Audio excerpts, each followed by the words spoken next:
السلام علیکم۔ آج میں آپ کو بتانے لگا ہوں کہ جن مارکرز سے میں اسماء الحسنی اور حضور پاک صلی اللہ علیہ وآلہ وسلم کے نام لکھتا رہا ہوں، جس مارکر سے، تو مجھ سے اکثر لوگ دریافت کرتے تھے بھئی یہ کون سا مارکر ہے، کہاں سے آپ لیتے ہیں اور کون سی برانڈ ہے۔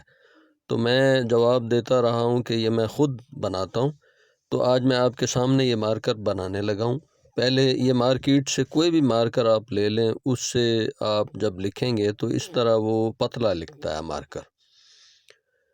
اچھا، یہ میں نے آپ کے سامنے اب اس مارکر سے لکھا ہے، یہ پتلا لکھا ہے اس نے بے۔ اب اسی مارکر کو میں جو ری شیپ کروں گا وہ آپ کے سامنے ہے۔ اس کے لیے جو چیزیں مجھے ریکوائرڈ ہیں وہ پلاس ہے، کٹر ہے اور وڈ ہے۔ اچھا، اب دیکھیں اس کو مارکر کو، اس کے جو آگے پوائنٹ ہے اس کو دبایا گیا ہے۔ یہ دبا رہا ہوں میں اس کو زور سے، زور لگا کے پلاس سے دبا کے اس کو تھک کیا گیا ہے۔ تو یہ آپ کے سامنے دیکھیں، اس کو جو پوائنٹ ہے اس کا تھک ہو گیا ہے۔ اب اس تھک پوائنٹ کو ہم تھوڑا سا کٹ کریں گے، ترچھا کر کے اس کو کاٹنا ہے۔ یاد رکھیں کہ اس کو کاٹنا ہے آپ نے کٹر سے، کٹر شارپ ہونا چاہیے، تب یہ صحیح کٹے گا۔ اور نیچے اس کے وڈ پیس، کٹر شارپ ہو اور اس کو ترچھا کر کے ایسے آپ نے اس کو کاٹ لینا ہے۔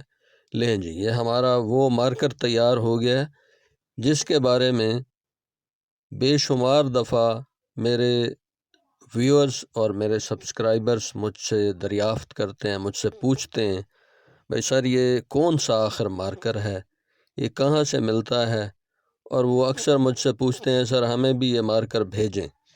تو میں کمنٹ میں ان کو لکھتا ہوں یہ مارکر میں خود بناتا ہوں۔ اب دیکھیں آپ کے سامنے اسی مارکر سے شیپ اپنے ذوق کے مطابق اس کی شیپ بنانے کے بعد جب یہ تحریر کر رہا ہوں میں، بے لکھا ہے، بڑی اے لکھا ہے، تو اس میں دیکھیں پہلے والی رائٹنگ میں اور اس رائٹنگ میں نوک پلک کا فرق ہے۔